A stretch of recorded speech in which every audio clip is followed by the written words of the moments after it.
Base aérienne d'Abidjan, GATL, un début d'après-midi pas comme les autres. Une ambiance qui casse avec les jours ordinaires. En provenance d'Ivosep, Trècheville, le cortège funéraire du Premier ministre Ahmed Bakayoko est accueilli sous les regards perdus des parents, amis, collaborateurs et filleuls du défunt Premier ministre. Grande est la douleur.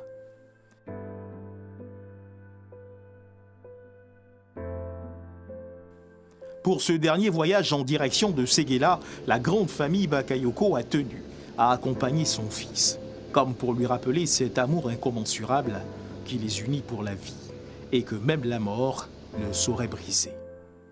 Quelques minutes plus tard, c'est au tour de Yolande Bakayoko et Mayama, la fille du défunt Premier ministre, de marquer leur arrivée.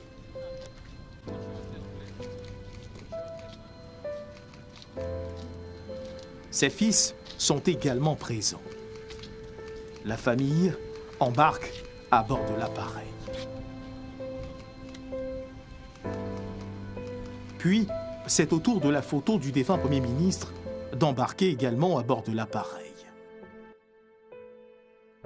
Sous le regard du chef d'état-major des armées, Lassina Doumbia, la dépouille mortelle du Premier ministre Ahmed Bakayoko est installée avec grand soin à l'intérieur de l'appareil.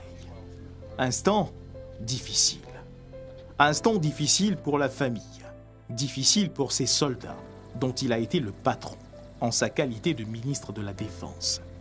Et comme pour honorer une dernière fois sa mémoire, ce dernier salut de ces hommes, dont il a été toujours proche. C'est à 15h22 que l'hélicoptère transportant à son bord la dépouille mortelle du Premier ministre Ahmed Bakayoko a quitté Abidjan, en direction de Séguéla, région du Ourodougou, la terre de ses ancêtres.